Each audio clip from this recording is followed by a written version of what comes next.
if you want to swing, what kind of pitch it is, and where you want to put your bat and swing your bat. A quarter of a goddamn second. I don't even think I can think of a thought in a quarter of a second. That's And been you're blatantly clear on this podcast, Joey. that's very true. But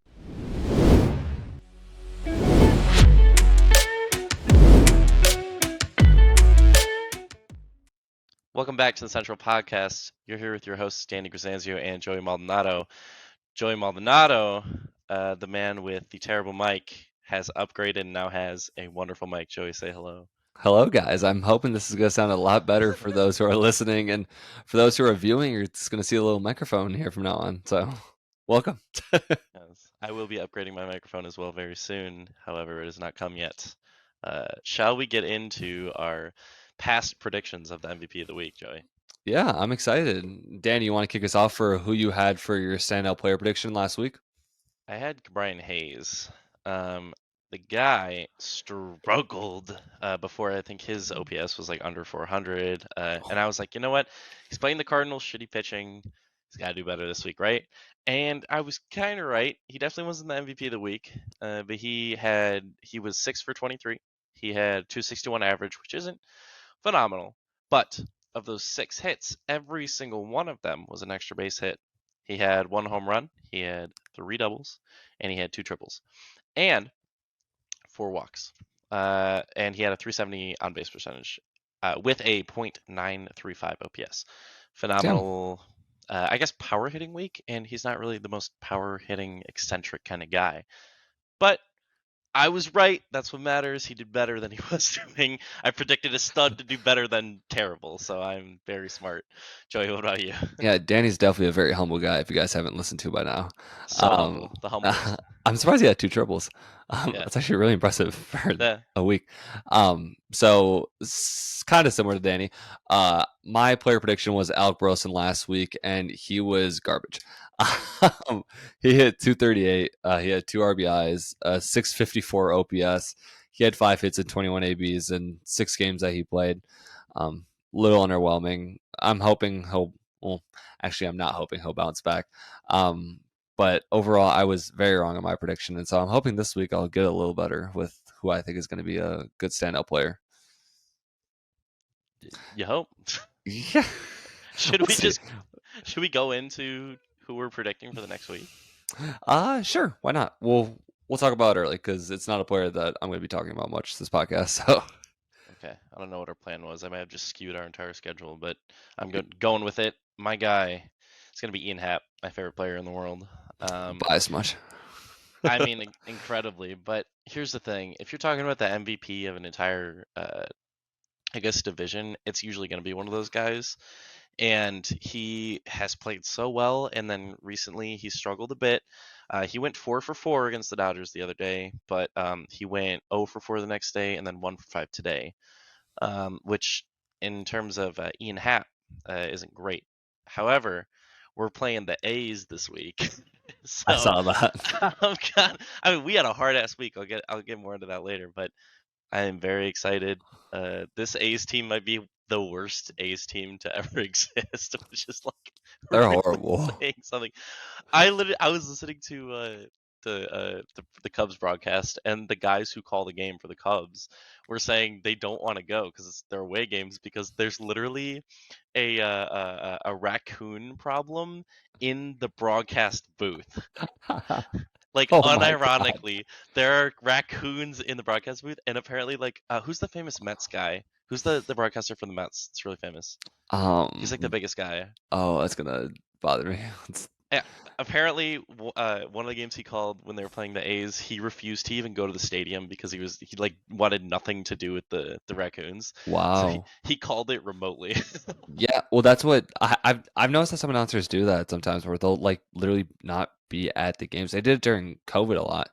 Right. It was kind of interesting to hear about. But as someone like I've actually been to Oakland, because I want to visit every MLB stadium, and sorry, Ace fans, if you're listening, but it's the worst stadium in baseball by a long shot. It's I kid you not. I mean, when we were there, and this was years ago. This was probably 2015, 2016.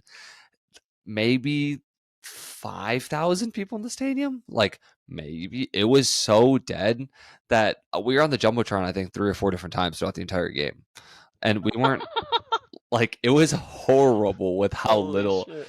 of people and like they need to relocate, man. Like Mhm. they need to go somewhere. I don't care if it's Vegas. I don't care if it's they're talking about Ontario as being a spot. That'd be cool to have another team in Canada. Yeah, Or it'd like be. Mexico, I know wanted one too. Ooh, that'd be really cool. Um, Dude, I saw or do you remember last year when there was like it was so empty there was a couple that got caught having sex in the stands? yes, Or I like a saw guy that. getting head. I That saw shit's that. so funny to me. Like Can't the game is so boring that they'd rather be fucking having sex in broad daylight than watching the A's play. I can't believe I remember seeing that and I was like, "There's no way this is real. Like this has to be like some shitty meme." It Like, wasn't, dude. It yeah, was real. that is yikes, Ace fans. All right, let's move on to. I'll talk about my stand-up player prediction. Go for it. So, the player I have is Carlos Santana for the Pittsburgh Pirates. They play in Colorado, and they play at home versus Cincinnati, and he's had a decent year. Mm, In terms of batting average, no. In terms of OPS, a little below average. But I mean, one when you're playing Colorado, those stats are about to inflate like a motherfucker. mm, Two because he's a power hitting guy, those power numbers are about to be really inflated. And again, versus Cincinnati, I mean, two ballparks that are really hitter friendly. Right now he has a 228 batting average, which I know is underwhelming, and a 734 OPS, which is below average, not the mm. best, not the worst. I think he's gonna be a player that's gonna really stand out this week for Pittsburgh, and I think that he's going to have a very big role in both of those two series. Well, sounds good. You're definitely gonna be wrong. It's gonna be in hat, but Hey, all right, we'll man. see, man. I'm 0 for 1 to start the podcast, so we'll see how this I would have to trade goes. imagine neither of us are consistently going to get these. I mean, Oh to no, I predict the mean, best player in the division for a week. yeah, I mean, if I hit once out every like 10 times, I'll call that a success. Um, Yeah. let's talk about our team of the weeks. Danny, who do you have? Scroll down my little list here. I mean, it's not too hard of a decision. I think we're both going to say our own teams because they both were the best teams. I mean, without being biased, in my opinion, the Cubs were the best team this week. And Joey does have a different answer. But let me tell you why the Cubs are the best team this week. If I can get to my notes here. So the Cubs have started out great, as people know. 8-6. We are, I guess, what I'm trying to say is we are better than our record uh, implies, even though it's a decent record. There have been many games, and I know it's like an excuse. We have a friend who always makes excuses. Shout out to that person. They know who they are. But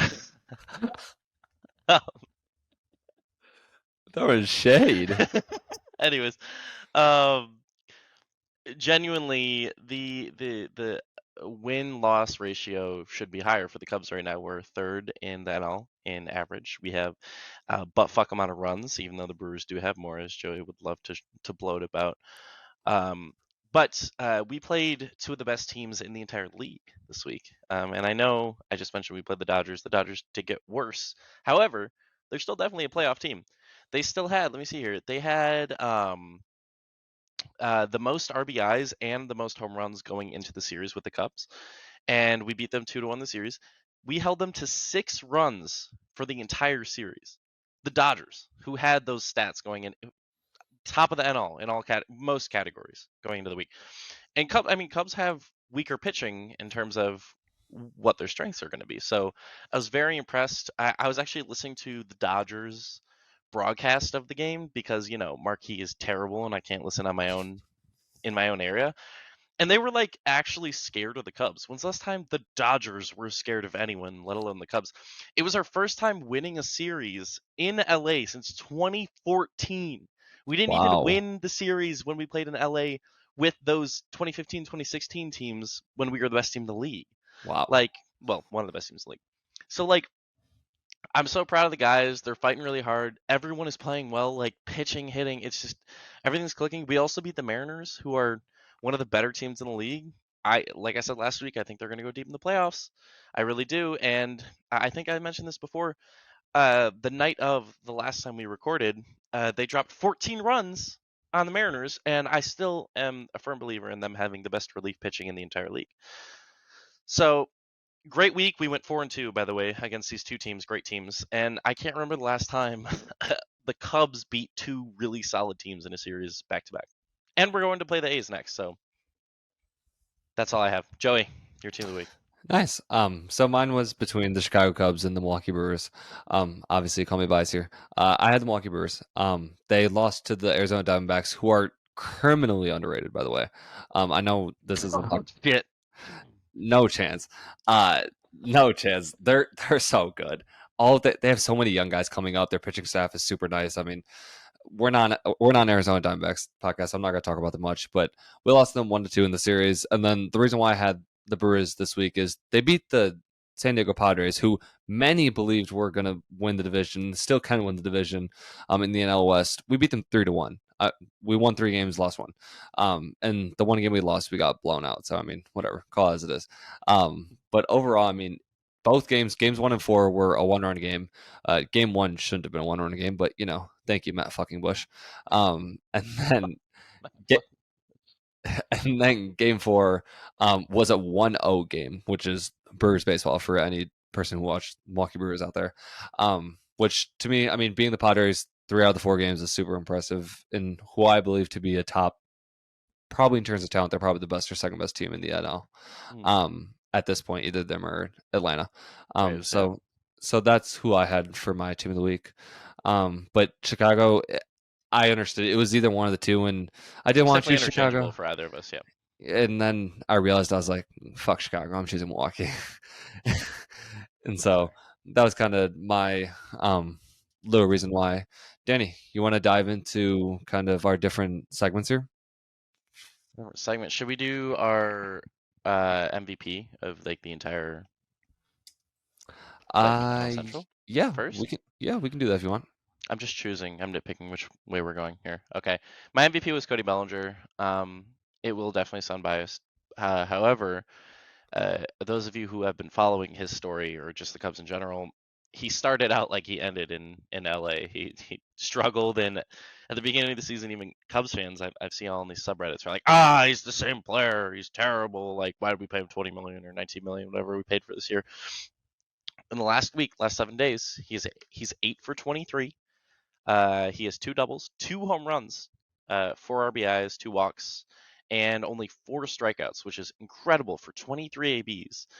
Only striking out 4 times for Cody Bellinger. That hasn't happened in like 5 years, or like 3 years. He's hitting 348 on those ABs. He has a 6.696 slugging and a 1.081 OPS, which is great.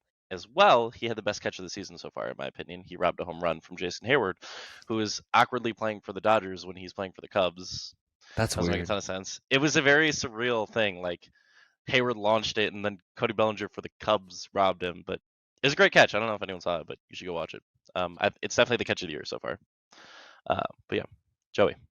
Yeah, I had Rodolfo Castro for the Pittsburgh Pirates. So congratulations on having back-to-back MVPs, in my opinion. I mean, I'm not gonna go too much into the numbers because I'm going to talk about that a little later. But had an absolutely insane week throughout everything, um, and especially for a Pirates team that they won some games. I mean, I want to say they went 4-3 throughout their last 7. Don't quote me on that, but I want to say they went 4-3, and I they're shall check for you.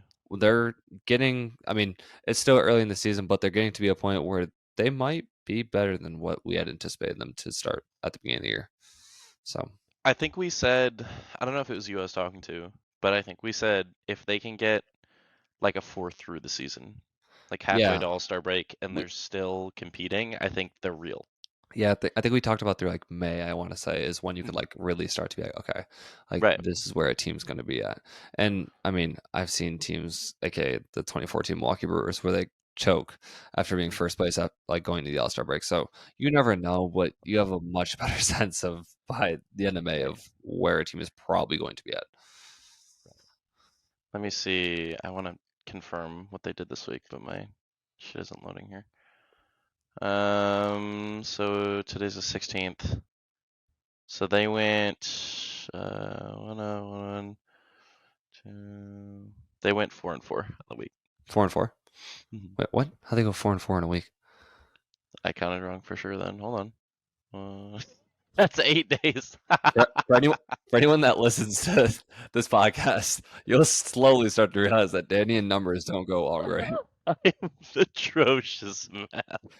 It's so funny. I used to be like literally the top of my class, all the way up to like, I think when high school started, in every math category. Like people would like, I was known as the guy who knew like all the equations and shit like that. And there's been some really embarrassing moments that Joey definitely remembers. No, you're actually right there, 4-4. You did your math right. Give a little Okay, round of okay, applause for okay, you. yeah. Wait, yeah. Yeah, give a Wait, little round of applause. but They put because I was taking the game on the ninth. from the ninth, Yeah, yeah, that's what I was doing too. They're 4-4, and they went 2-2 against the Cardinals, and I love to see it. I love to see it beating the Cardinals. yeah. Danny, let's dive into the brew house. The Brew House. All right, you want me to go first? Go ahead. Okay. For the Brew House, I have two play. Each of us are gonna just do one hitter and one pitcher for each team going forward. Just an FYI, I had way too many last week. However, the pitcher for the Brewers, Wade Miley, he kind of crushed it this week. I'm so He's a sad you guys have dog. him now. He really is a dog. He went 1-1 this week, 2.25 ERA. However, he had 12 innings pitched, only gave up 9 hits, and only 3 earned runs, and only walked, I think, yeah, he only walked 3 people in 11 strikeouts with a 1.0 WHIP. Very impressive for a Brewers player, probably because he has worn a Cubs uniform in the past, and now he's carrying the Cubs pride forward. But yeah, he did great. That was a terrible joke. Anyways, for my hitter, I have Rowdy. You gotta have Rowdy too. I mean, the guy could have been the MVP of the whole division this week. He went 8 for 25. He had 4 home runs in a span of 7 days with 8 RBIs, 1.179 OPS, and an 800 slugging. Phenomenal. Joey. Yeah, and just with Wade Miley, I just want to shout out Steven Felber for saying that it was a shitty acquisition when we got Wade Miley again because he's a dumbass, and I just if he's listening, I want him to know that. But Does he listen to our pod? Is the question. we'll find out, I guess. I'll see if I'll get a text tomorrow with, "Are you kidding me?" Um, but no, like you were talking about, Wade Miley has been pitching really fucking good the last 3 starts, and he's our number 5, which I love to see. I mean, he'll be our number 4 because of Brandon Woodruff being hurt, but Yeah. the pitcher I had this week was Corbin Burns. I mean, he threw 8 innings, only gave up 3 hits, 0 earned runs, and a .38 WHIP. Just was phenomenal. I mean, there's not really much to talk about within that. I mean, he was just absolutely incredible. For the hitter, like you're talking about, Rowdy. I mean, he hit 4 home runs and 8 RBIs in the span of 7 days. Jesus Christ! I mean, the man might be. I mean, maybe the best first baseman we've ever seen. But uh, no, he's. Okay. I mean, no. Which for him, I'm very happy because he was horrible to start off the season, Yeah. and I mean horrible. His numbers are still really bad, even if you look at everything. But Right. the last week are great. So shout out Roddy Telez. Danny, let's talk about the Pirates Cove. It's Cove. That's the nice thing about going by a weekly basis is even if like Rowdy's stats are still terrible, I think he's still hitting like like really low twos. But like the fact that we can break down who played well just this week is really important because that can be like a trend moving forwards and not just like, oh, Rowdy's hitting 230 shit. Like we can see Yeah, that he actually played really well. Anyways, the Pirates Cove. Let me scroll down here in my notes. Very unorganized I am today. yeah, I can tell. I'm sure the Uh, listeners love that. I'm sure they do because they can definitely see me Yeah, looking at these exactly. shitty notes. Yeah. Okay. For pitching for the Pirates, I had Vince Velasquez. To be honest, I didn't know a lot about him. I knew he was pitching for the Pirates. That's it. But I literally didn't even know if he was a starter or not.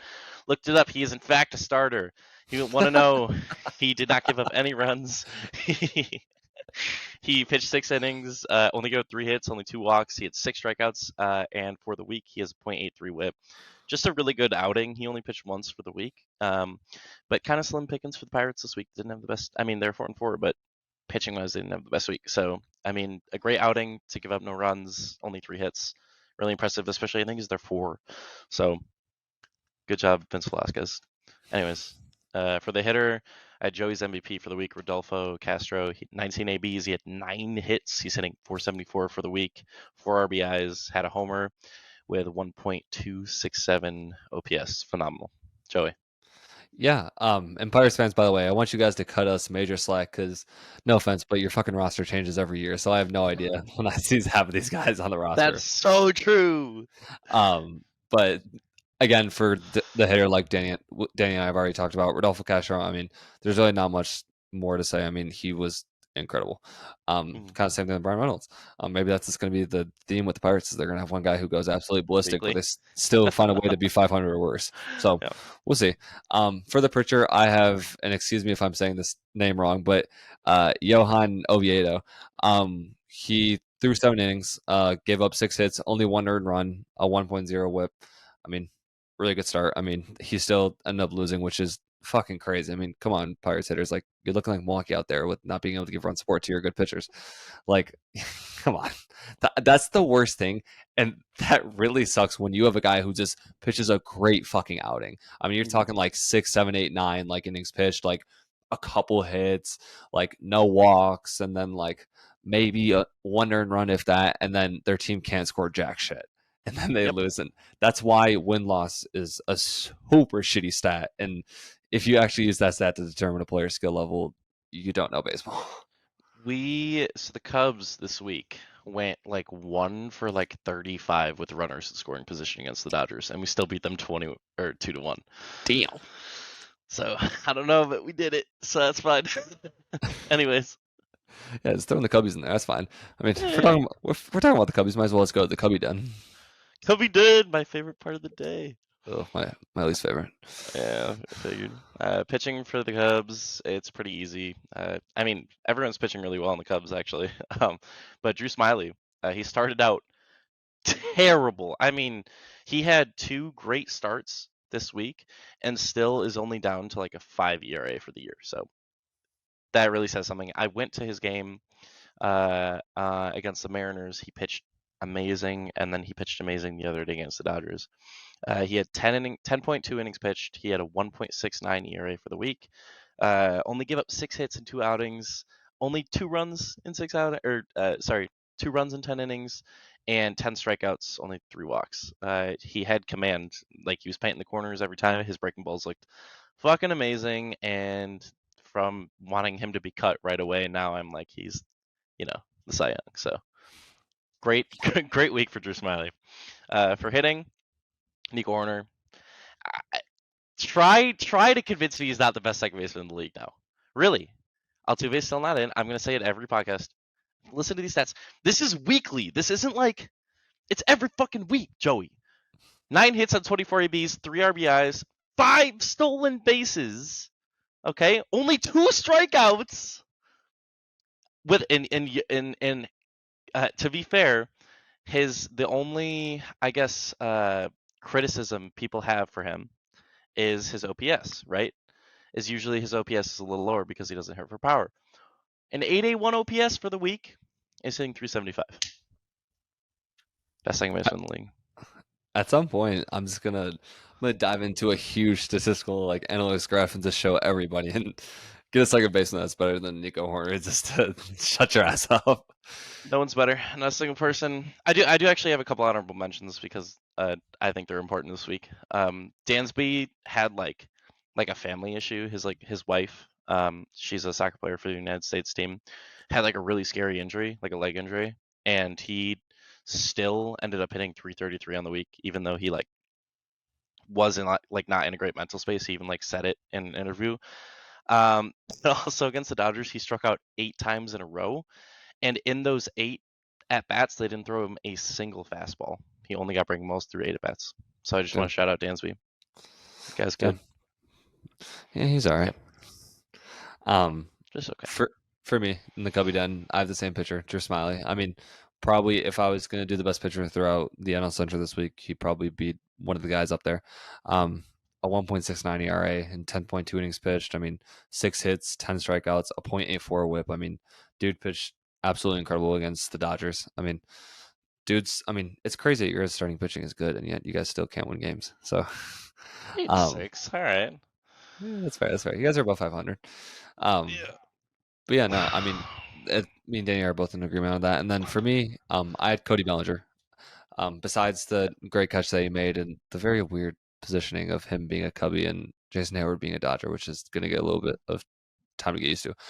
He hit 348, two home runs, four RBIs, a 1.081 OPS. I mean, dude's dude's finally playing well again, and he's hot. And I don't know if that's because he's playing against the LA Dodgers and he wants to give him a big old fuck you to them, but That definitely had a part of it because yeah, they had like an ovation stuff like that. Yeah, but I saw that he had a pitch or a batting clock violation. gonna say that I forgot. It was it was the most petty thing. The ump, like, there was so much cry on Reddit for like the ump to be like fired after it. Literally, it wasn't even like absurd. Like if you look at Kutch's was like a long time, but they like let him have his like thing. Cody literally, I'll stand up for those watching. He literally goes like this. They're playing a video like on the big screen, and he goes like this. He goes, and then steps into the box and takes his stance and doesn't look up in time. Like with a second late, and the ump's like, no, no, no, strike. Like they're honoring him with a video in the background. It's an absurd clip. You should definitely go watch it. That's all It's I'm gonna say. it's so funny. The pitch clock violation and like that entire thing is like so strange. And now that we're like now that enough games are being played, like we're starting to see like rules of like I saw today how it was Yu Darvish and Garrett Mitchell was on first base and he had already so with the new rules you can only throw to first base twice and then you can Mhm. throw a third time, but if you don't get him out, then they automatically get second base, which to me, I mean, stolen bases are going to be so fucking inflated. But Mhm. like that's kind of interesting. And I saw he made because you can't make. I don't remember exactly what it's called. It's like an involuntary movement or something like that, where like if he makes some sort of movement that automatically counts as him like stepping off the mound. So like stepping off the mound would be an example. And so he did that already to start off the at bat, like before the at bat already started. So he already had one. Then he threw once to Garrett Mitchell, and then he threw what he thought was his second time, Oh, I but see. he was safe. So Garrett Mitchell got to go to second base. And ironic enough, that was the run that was the only run scored today for the Brewers that won the game. So I mean, if you're a Padres fan listening, you're probably like, "What the fuck?" Like that rule just screwed us over. Um, And but if you're that's a the Brewers same. fan, you realize that your team is dog shit. I agree. Hey man, we're first in the division. I'm fine with being dog shit, being number one in the division. In the worst So division in baseball, yeah. that's Congrats. fine. It's the division that we're talking about weekly. So Yeah, I love that we had cheers. the great idea to start a podcast about the NL Central when we are the worst in the league. Hey man, we can dominate the market. I don't think there's gonna be much podcasts out there about the NL Central. Because no one wants to hear about it. That's true. That's true. You're like, you got the Brewers, Uh, you got the Cardinals. Like, uh, like, eh. let's talk about the Seven Hills of Who else we Cincinnati. got? Ooh, 7 is a Cincy. I love it. All right, Jonathan India's killing it, man. He was my guy last week, and he's still that guy. I mean, he's hitting 400 on the week. He went 10 for 25. He scored 7 runs. He's got a 1.012 OPS. He had 5 ribbies. And to talk about his just season stats in general, he's still hitting 333 with a .924 OPS for a middle infielder. That is fucking phenomenal. Guy's really good. Everyone knows that already, though. Pitcher Nick Lodolo, we mentioned it before, had it's weird to say he kind of had an off week compared to last week, but Reds didn't have a great week pitching, so I know Joey's a different guy than me. So Nick Lodolo did get the win. He went 1-0. He had a 3.6 ERA, but it's deceiving because he only pitched he only pitched 5 innings, and he gave up 2 runs, but he had 6 strikeouts on those 5 innings and only walked 2 guys. So on the season, that gives him a 2.12 ERA with 27 strikeouts on the season. I haven't looked this up, but I guarantee you that is at least a top 5 stat in the league. Anyways, Joey, 7 Hills of Cincy. You go. I'm out of breath. Yeah. So for my hitter, I got Spencer Steer. I mean, we're getting to a point now where it's like, okay, is this kid actually legitimate? I mean, he hit Yeah. 435 this week, 4 RBIs, a 1.041 OPS. I mean, as a Reds fans, I'd be super excited to have someone on the corner that hopefully can be a consistent bat for you guys. And I mean, he's just playing lights out. And like I said, I get it's April, I get it's been the first couple of weeks, but we start to get to a point where you understand where your rookies are really at. And Mm-hmm. Spencer Steer is looking really fucking good. So that's a guy that I would be super excited to watch, and I'm excited to watch when we play him in the next like month or so. For the pitcher, I mean, Graham Ashcraft. I mean, dude's not only pitching like a fucking god, but he's really putting his name in there. Like if we're doing an early Cy Young vote, he's got to be up there. I mean, this week Boo. a 1.5 ERA in 12 innings pitched. By the way, 11 strikeouts, a 1.42 WHIP, and not only that, he has a lower ERA throughout the season, 1.42 ERA, in 19, no, I can't talk, 19 innings pitched. He has an 8.1 K through nine. I mean, he's playing really well. Those are two guys that, I mean, for the Reds, I mean, I'd be fucking excited for. I mean, if you can have a couple guys that you can really build around that are young, talented, do what the Atlanta Braves do and pay their guys young. It's something that I always yell at my owner, and when I say yell at my owner, I mean yell at my TV and hoping that the owner will hear me. Um, but really, like, you got some young guys, Spencer Steer, Graham Ashcraft. Those are two names that, as Cincinnati Reds fans, I'd be super excited to see, and they Nick played well this week. Lodolo. Nick Lodolo too. Jonathan Two India. starting pitchers. I mean, Hunter Green, man. okay, no, Reds fans, Hunter That's Green is dog shit. garbage. Sorry, just we accept had that we fact. we had a guy comment on the TikTok. I hope this guy listens now. We had a guy comment on one of our TikTok clips where it was like, I was saying Nico Horner was, I think, like top 3 in the NL Central, and the guy was saying I can name like 5 people who are better in the NL Central, and he named like pretty arguable people like Arenado Goldschmidt, and then he's like Hunter Green. It's like, man, he's like barely top 50 in the fucking NL Central. Look, just because he can throw 100 whatever miles an hour, it does not make Right. him good. Stop. Because trust me, I've seen some players light up those motherfuckers, Mm-hmm. and it's pretty to watch though when they hit it out. But Yeah, it goes um, far, man. it goes really far. But no, I mean, for the Reds, Spencer Steer, Graham Ashcraft, those are gonna be two names that I feel like we're gonna be talking a lot throughout the season. 100%. Danny, let's talk about the Crow's Nest. Crow's Nest. Is this our last team for the week? This is our last team of the week. Oh my gosh, we've made it so far. Goldie, still the best hitter in the league. Sorry, in the NL. He hit 308 on the week, which is a down week for him, but it was still the best on the Cardinals, other than one guy. But I know Joey's going to talk about him. He hit 308. He had a .861 OPS with 6 ribbies. And I wrote this wrong. I wrote 6 ribbies and 3 ribbies. Not sure what I mean by that, but I think maybe I'm talking about walks. He had 6 walks, I think it was, and 3 ribbies. Goldie's a really good hitter. Don't listen to what I'm saying. Just know that he's probably going to get a hit each game he's in. That's my hitter for the week. Pitchers. Zach Thompson is a reliever for them. He had 7 appearances in 7 days. Kind of Wow. crazy. He only pitched like 1.1 innings per game though. He had 8.1 innings pitched for the week. 6 hits only in 7 appearances. Only 4 walks, no runs, and 11 strikeouts. Wow. Pretty impressive. Yeah. Joey. That's super impressive. And for those who've listened to me before, especially Cardinals fans, you're probably like, God damn it, not this asshole talking again. Maybe, just maybe, in a couple months throughout the season, I'll take back my Paul Goldschmidt not being a top 10 caliber player in the MLB. We'll see and wait. But for now, I mean, the hitter, the guy that Danny couldn't fucking pronounce his name, Nolan Gorman. 346 batting average, 2 home runs, 8 RBIs, a 1.049 OPS, and his numbers are fucking ridiculous throughout the season. I mean, that's just in the last week alone. I mean, he's a guy that's putting up, I mean, let me just pull it up here. He's hitting a 1.088 OPS throughout the entire season, by the way, hitting 333, has a 421 OBP, which is nuts, a 667 slugging. I mean, dude's just hitting out of his mind right now. So, I mean, good for Nolan Gorman, man. I mean, it's not a player I would have expected to say is the player of the week. When you have Paul Goldschmidt and Nolan Arenado, and I mean, fucking even you guys got like Jordan Walker, like, bro, the Cardinals are nuts, and I hate that there's always going to be a guy that's hitting 340 plus every fucking week for the Cardinals, no matter who it is. For the pitching staff, again, St. Louis, can you guys get some better fucking starters? I mean, there's really not.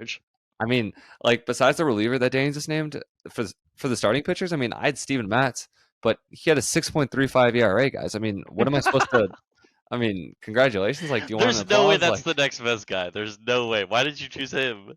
Or was it that's that what bad? when I looked on MLB.com, those were the only things that, like, for starting pitching, those were the only things that were of any relevance. because you have to throw a certain amount of innings. So Yeah, unless a guy threw 3 innings and like 0 runs, like yeah, congratulations. Like, sorry, get some better starters. I mean, I'm happy because you guys are 7-9, but get some better starters. And I know as Cardinals fans, you guys are probably always. I mean, I've seen on like Cardinals Twitter feeds where they're just like they're so frustrated, which I would be too, with yeah, how fucking good their starting lineup is, 100%. Yeah. and you're fourth in the second or shittiest division in all of baseball. Like, By the way, the guy Joey just named, Steven Matz, who is washed as fuck, he did have a 6.48 ERA. I'm looking at it. Opponents hit 328 against him.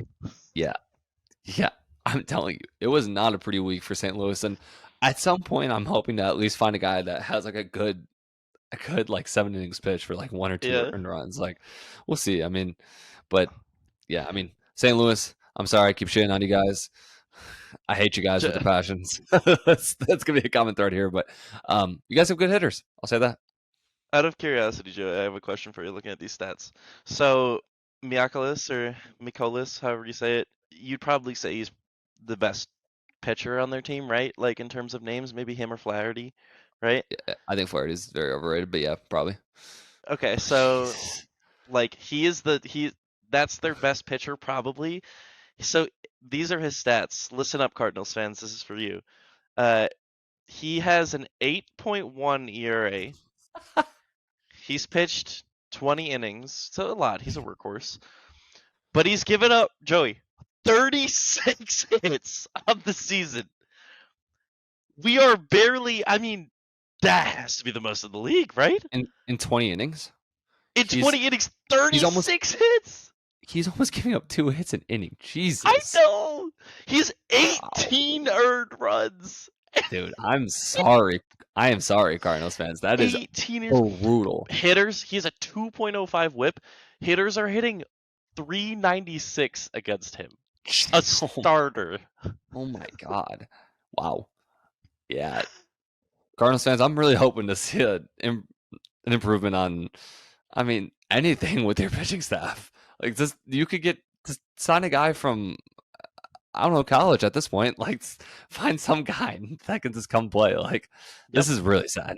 Really sad. Bring up a young guy if you have to. Do something because your starting pitching is horrible. I agree with that. Let's let's talk about the standings review for the NL Central, Danny, because we could shit on the Good Cardinals all point. day if we wanted to. We could just do an entire podcast about that, but I don't know how many Cardinals fans would actually listen to that. Maybe some pessimistic ones. There's definitely some people pessimistic about the Cardinals this season so far. What do you think about the Sands so far, Joey? Yeah, I mean, just for people listening, right now the Brewers are number one in the division at 11-5. Chicago is 8-6; they're second in the division. Third in the division, the Pittsburgh Pirates at 9-7. Fourth, the St. Louis Cardinals at 7-9, and fifth, the Cincinnati Reds at 6-9.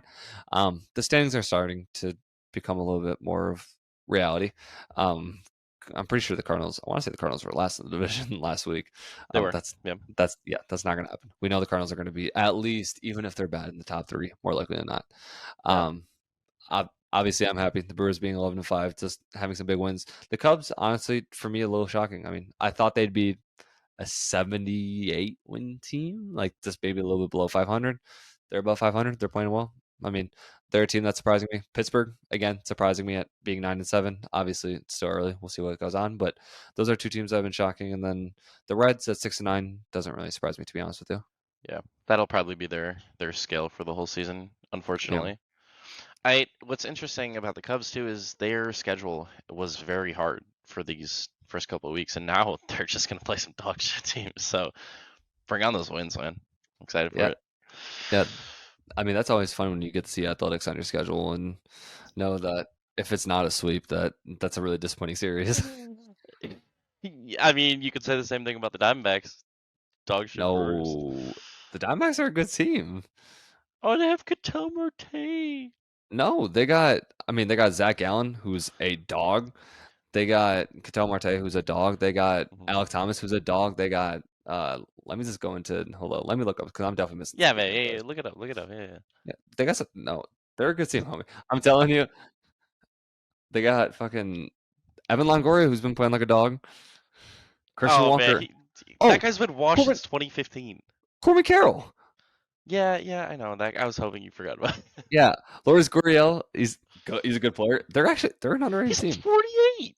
Yeah, and he's Nah, still a bro. dog. That ain't it, bro. Andrew Chafin, dog. Zach Allen, dog. Matty Oh, you Bum mean the used guy to who be was a on the dog. Cubs? Yeah. All these things are great. I know. Yeah. Yeah, Continue to I talk mean, about why a 1-0 victory. Oh, I guess that was the Padres, but continue to tell me yeah. how Merrill the Kelly, Brewers are dog. validated. They are validated. You're just saying players you know. You don't even know They're if they're number. playing well. They're, no, they're number one in the division right Like, now. oh, I know whoever Longoria is. In 2010, he was the best player in the Okay. league. Good Hey man, job. if you ever see that one video of him where it's him like grabbing a Oh, baseball. the everyone thought that was real for so long. Oh, I That's definitely great. thought it was real the first time I saw that. I was like, You know, there's what? there's a conspiracy behind that video Oh, I've seen that. about like whether the woman was white or black. Oh my That god. shit's crazy. Cause wait, so she's white now, or no, she's black now. But everyone says she was white before, right? I have not, I don't know Crazy that shit, I man. don't know that specific conspiracy, but regardless, they're not in the No, Central. They're number one in the I will die division. on that hill. They're number one in the division. That's all I got to say. They're ahead of the Dodgers that you guys just quote unquote beat. So actually, there's no quote unquote you did beat 'em. What But quote unquote? Yeah, we shit on him. Fuck hey, you. that's fine. We lost to the team that's number one in the division, so I'll take it. Um, Yeah, that's gonna last, man. yeah, In for that sure. division, the Ducks are number one in that division Hey, for sure, man. I bet you they finish top three, and I You think want they to make might a finish bet on second. it live on the air? I think they'll finish second or third. Second or third? So let's do 10 So you get, even split. So I get 4 and 5, you get 2 and 3. all right, are we really promoting gambling for the younger audience, Danny? Come on 100%. now. Yeah, we That's do not something. have a younger audience. That's true. We don't have any audience. There's like that, 18 people that's listening, and it's like 3 of that's not a them good are like week. your girlfriend, and like the other 3 are like us listening in the car. Like That's facts. Yeah, guys, come on. I need you guys to spread the word, share some love, get some other Jo- people watching. It's a little depressing right now. Joey's on his phone with his girlfriend. Like, hey, could you watch on like 3 different devices so like we get some like.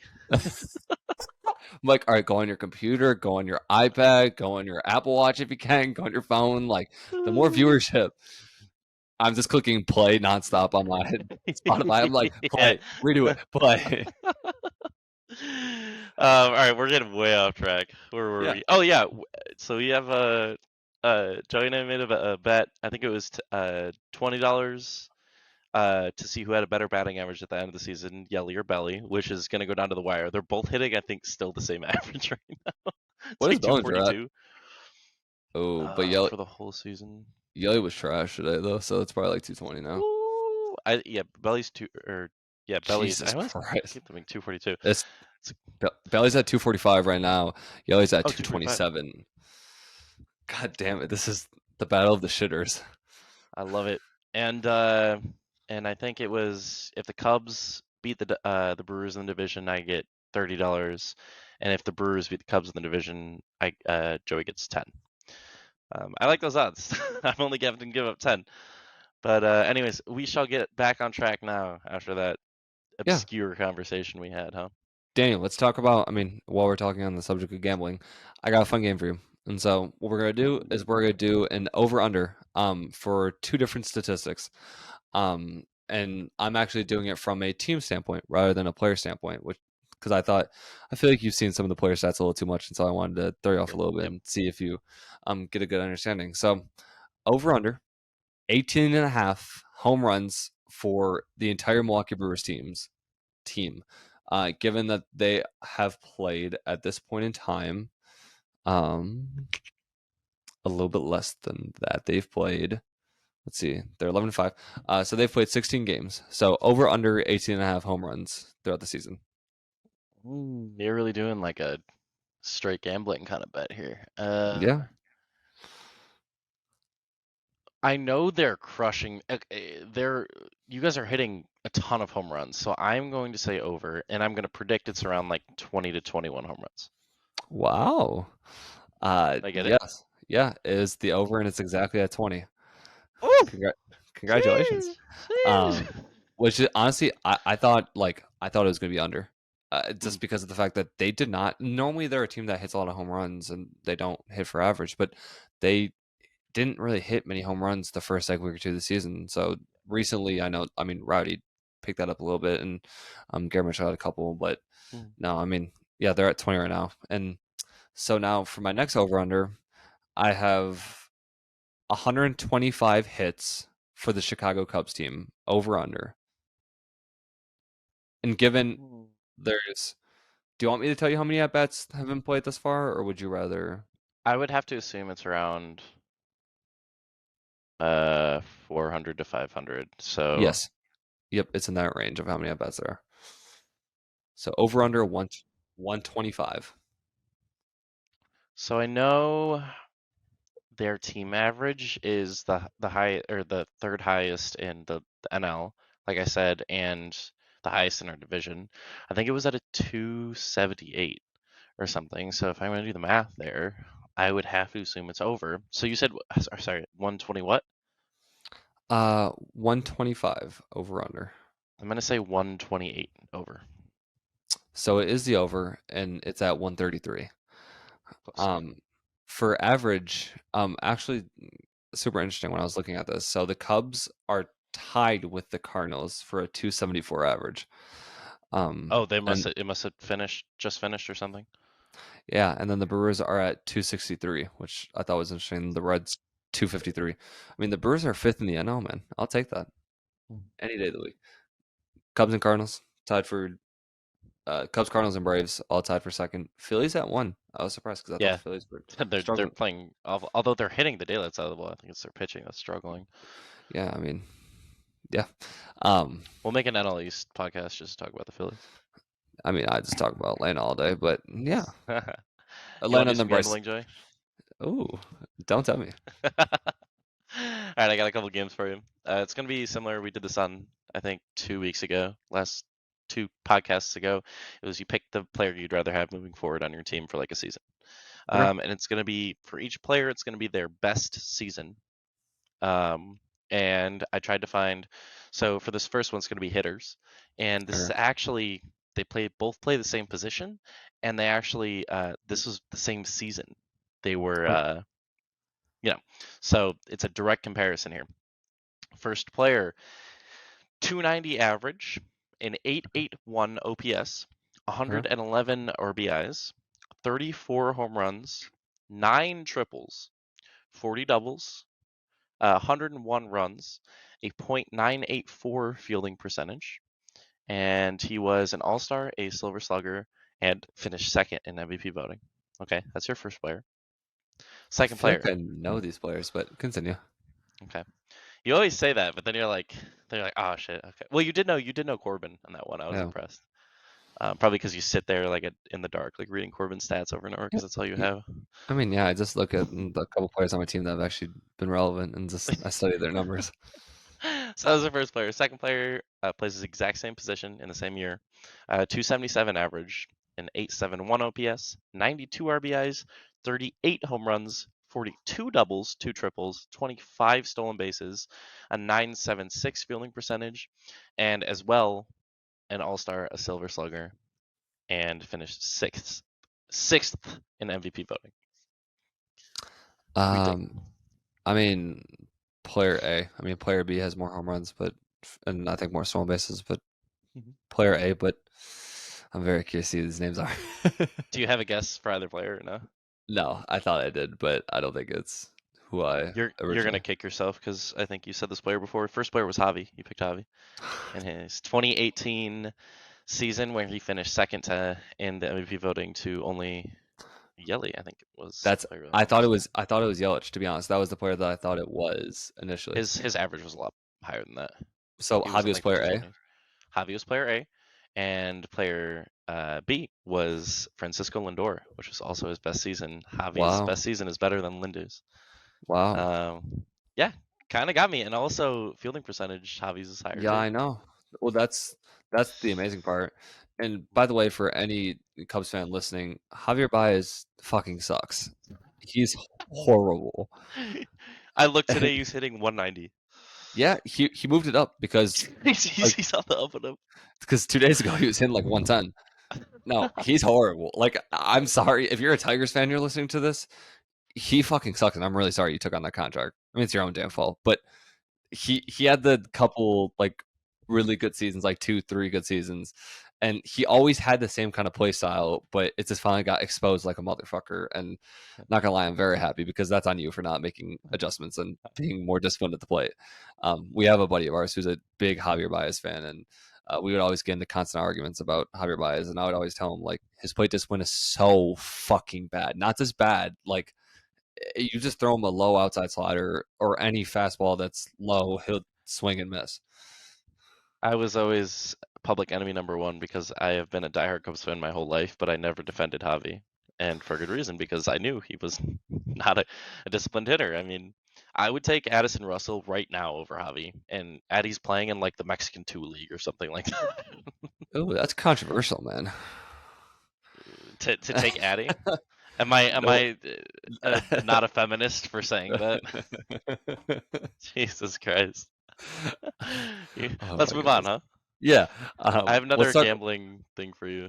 Oh, okay. Yeah, I have one more. So it's the same situation except it's pitchers. Oh, okay. So the first player this is both their best seasons as well. First player has a 1.75 ERA, went 18-4 on the season, a .829 WHIP, only 29 walks, only gave up 12 home runs, had 185 strikeouts, had a 6.2 hits per nine, and a 9.5 strikeouts per nine. He won Cy Young that season. He was an All-Star that season and was 10th in MVP voting. So that's player one. Player two had a 1.77 ERA, went 22-6, had a .865 WHIP, had 48 walks, only gave up 10 home runs, had 236 strikeouts, a 5.9 hit per nine, a 9.3 strikeout per nine, also won the Cy Young, and did not make the All-Star game, but was 6th in MVP voting. Probably player B, but that's really close. The only thing that was super different was the strikeouts, and um player B I think gave up more. I think he had a higher whip. I think maybe that's what you said. Barely. The biggest difference would be player B had a lot more walks, That's what it was. Okay. but had far more strikeouts. So, Yeah.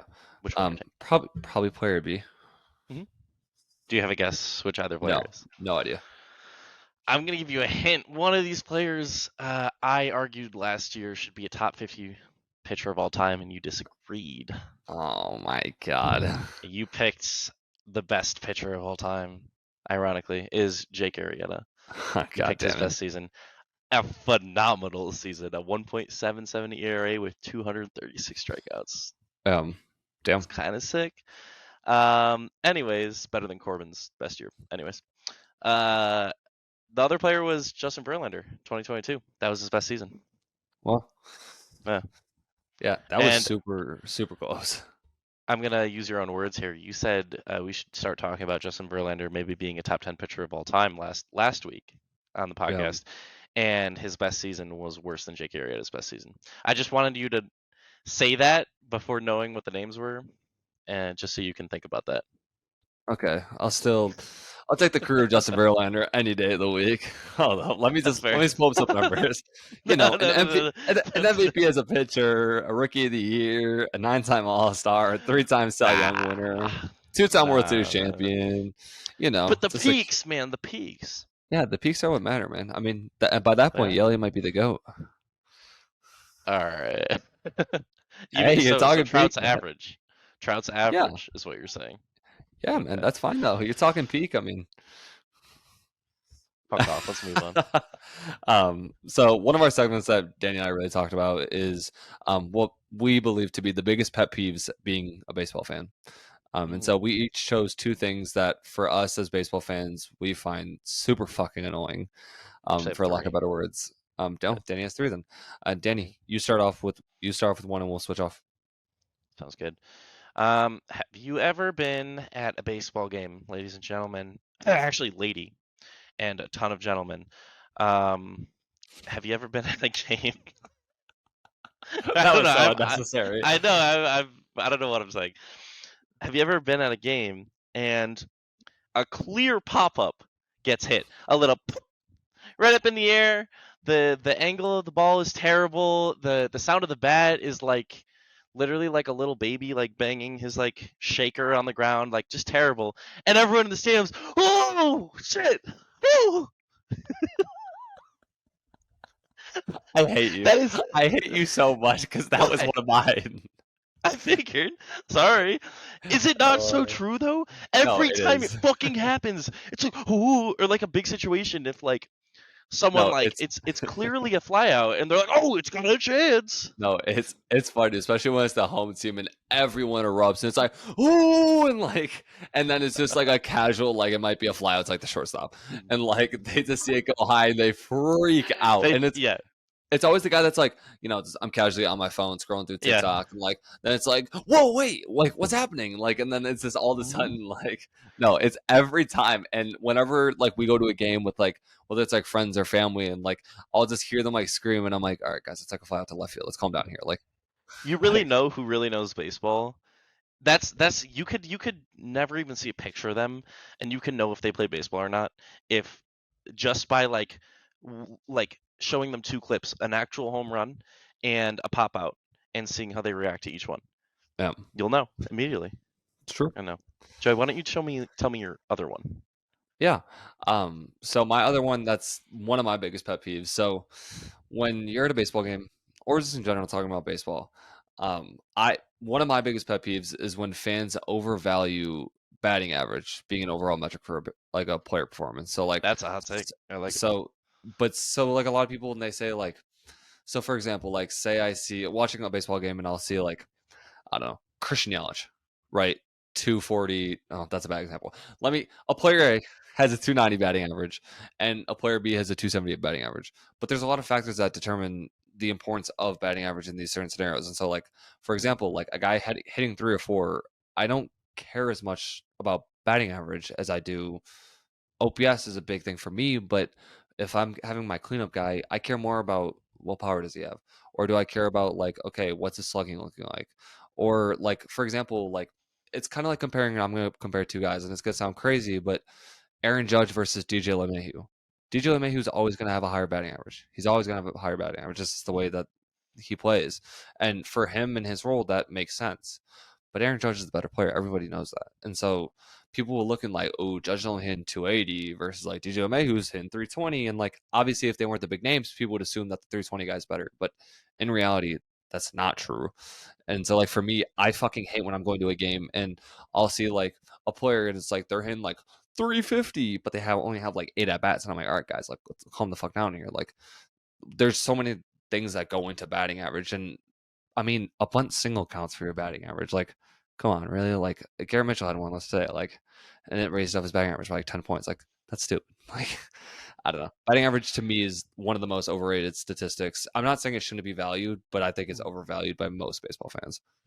I think it needs to be a a factor, because there are times when you can have a decent OPS, but your average is really shitty, and I think that can become a problem. But I agree overall with what you're saying. Buddy, you're being really loud. Um, he's just looking at me waiting. He's like, "Oh, food now." Shout out Kevin, Um, man.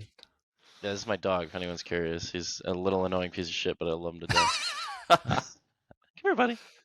Come say hi to all the three YouTube watchers. Hey, Hi. maybe we'll four this week. I'll make Kevin watch it himself. Yeah, Um, but no, I agree with you. It's just some players have a different role. So I think like what you're agreed. saying is like last year, who was the better player, Aaron Judge or let's say Jeff McNeil, who's the NL batting champ? Right. Aaron Judge.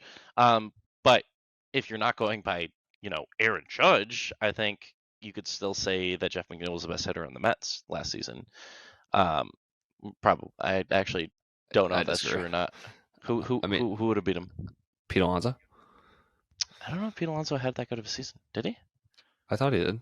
I mean, no, he definitely did. I think he had like 120 RBIs or something crazy. Well, fuck off. I don't know what I'm saying apparently, but the gist of it is there is value to contact hitting. Damn, Um, he had 131. all right, then let's move Yeah. on. I don't know Sorry. anything about what I'm saying. Yeah. No, but Um, no, I do agree. Like Nico Horner, for example, like a second base role, leading off. like leading off's important for batting average. I understand that, but I don't need my Well, cleanup hitter hitting fucking 300. that's another thing too. I was gonna say earlier, your leadoff hitter's not gonna have a lot of RBIs, Yeah, exactly. honestly, because the guys in front of him aren't gonna get on Right, base as much of the guys as the guys at the top of the lineup. So right, Nico Horner isn't gonna end the season with 100 plus RBIs ever unless he goes lower in the lineup. Like it's just kind of right, how it works. right. Um, Anyways, should I do my other two? Because mine Yeah, go. Yeah, go ahead. other two were different. Mm. So one of them is, and I guarantee you'll agree with this because we've talked about it at games before. I'm going to use an example. Uh, Bottom of the ninth, the Cubs just gave up a home run for the Mariners to tie it. I believe it was Rucker who gave up the save or like blew the save, I and think I we're already just know where you're like, going with this. oh yeah, because I called Joey and complained about this. And like we're going to the bottom of the ninth, everyone's getting fucking hyped. We're like, yeah, we're gonna walk this shit out. Bottom of the ninth against the Mariners, great team. And the couple in front of me, they're like this. I'm doing a lot of visual stuff today. They like pick up their trash and they're like, all right, let's head out. Let's get out of here. Beat the traffic. I wanted to like smack them in the back of the head. I was so pissed. How could you leave a game going into the bottom line? That happens so much. Oh, the game's over. We're up 2 runs in the ninth. I'm just gonna take off. I'm gonna head out. My Uber's here. Like, no, it's fucking stupid.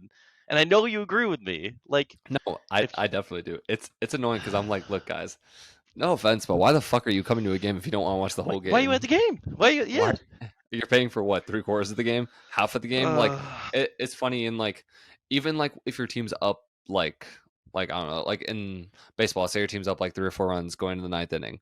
Hell, I want to watch my fucking team put some fireworks out, say Brewers win, all that great stuff.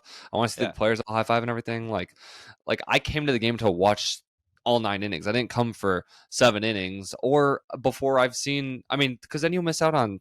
I mean, every now and then you'll miss out on some really cool. Like I've seen some walk offs Well, that like if you that's left in the seventh yeah. inning, like you'll That was just. kind of my point. I'm gonna keep cutting you off until you let me talk. By the I way, mean, I can do the same thing. finish your fucking thought. uh, I mean, now I fucking lost it. God damn it! Go talk about what you're saying. No, it's just like those are the most satisfying moments when like you see people leave and then there is like a crazy comeback or like it's not just baseball, by the way. This applies to every sport. It happens in basketball a ton. Like people leave in like the fourth quarter, like, oh, let's beat the traffic with 10 minutes left. They're down by like 15 points. Like how many times are those going to be? You're going to miss the greatest moments. You're going to miss the huge comebacks. And it's so satisfying. Like damn well they're like driving home, they're like having a good night. Yeah, we just we lost or we won, and they get home and turn on the TV and they're like, game's not over. I guess we ended up winning, or like we took it to overtime or like extra innings. Like I love that they have to endure that. Anyways, And just something for people who say like, "Oh, I want to beat out the traffic." As someone who's been to a lot of stadiums, you can beat it's out not the how it works. fucking traffic after Yeah. the ninth inning. Just don't be a dumbass. Like, Mhm. it's really not that hard. I hate when people are just like, "Oh, there's gonna be so much traffic." Like, no, just be smart about it. Like, don't go taking 20 pictures after the game and go trying to talk to a player. Just walk out the stadium or find where you're going. Like, that's always I hate that because people always say that, and especially in baseball. It's like, "Oh, I gotta be out the traffic." Like, it's 3 p.m. on a Wednesday day in Milwaukee, Wisconsin. What traffic is there going to be, my guy? Like, let's calm down Yeah. here. Like, it's so frustrating to me. Yeah. I'll say my third and final.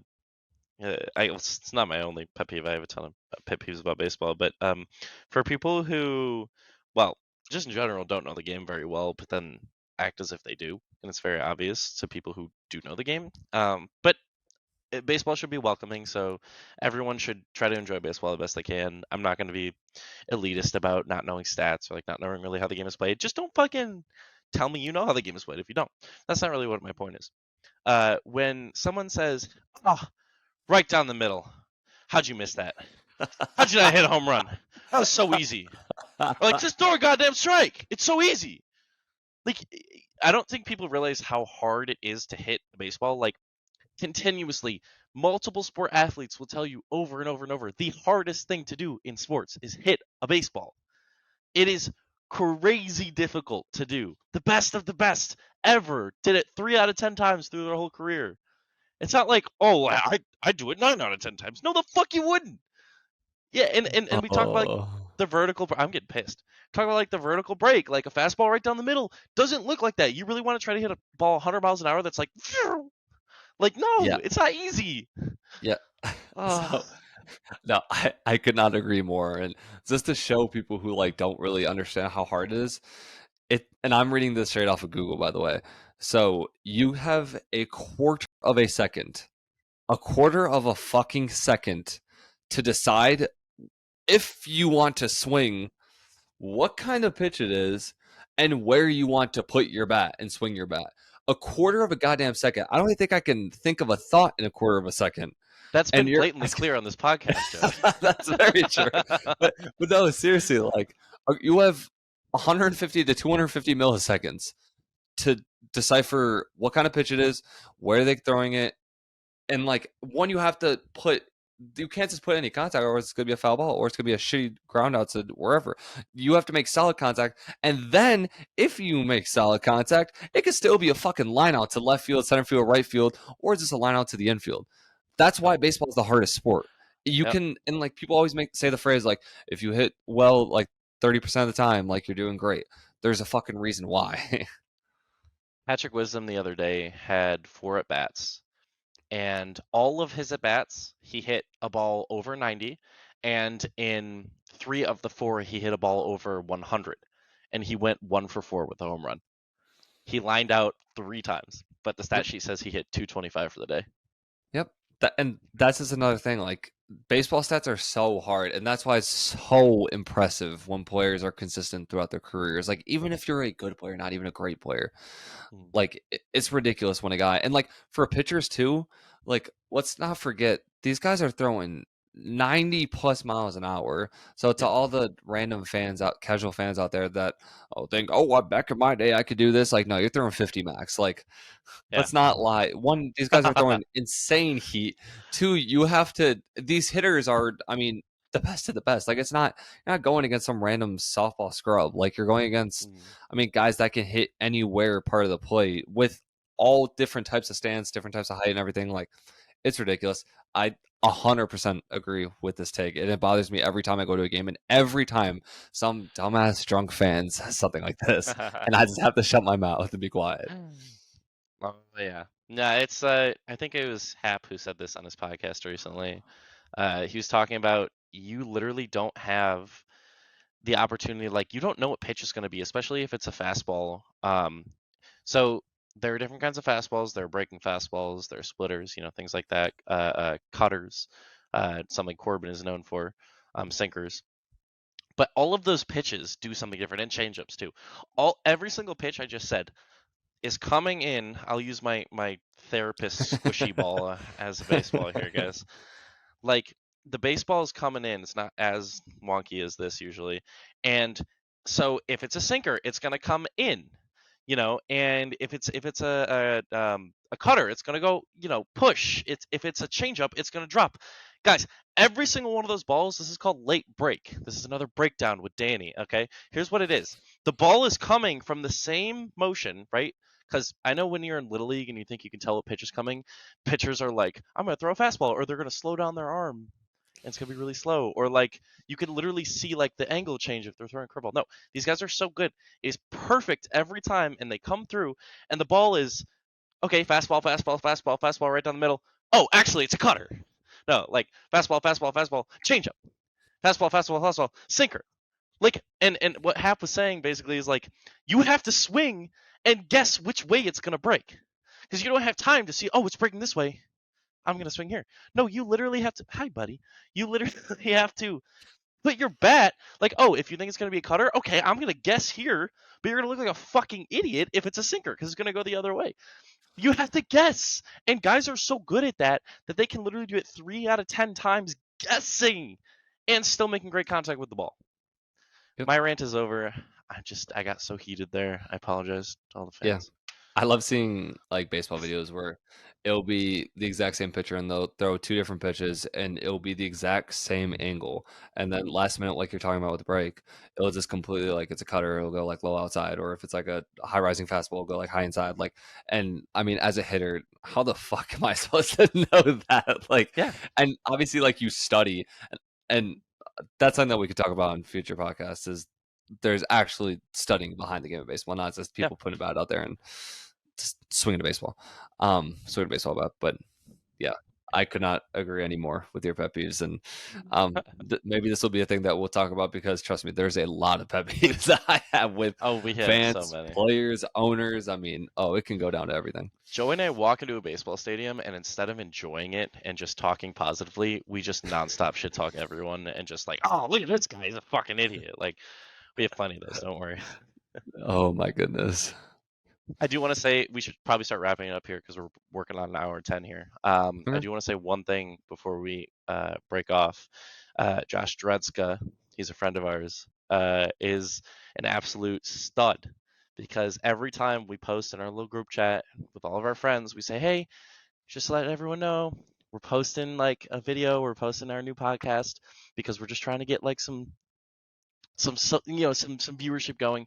My man, like 2 seconds after every time I've done it, says, awesome, new episode, I'm gonna listen. Fucking shout out Josh Dredska. What a good guy. I love that Yeah, guy. shout out Josh, man. No, I'm Yeah, super happy for Josh, and #1 viewer. yeah, number one viewer. He might be the first viewer ever. So I'm gonna have to talk Probably. to my Yeah. girlfriend about that and say like, what the hell? Like, come on.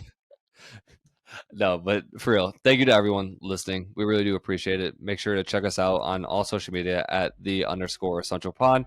Check us out on YouTube, TikTok, Apple Podcasts, everywhere that you get your podcasts. And Danny, you want to end it off? Oh, well, again, thanks guys for listening. And just so everyone knows, Mike Trout is the motherfucking GOAT. Peace.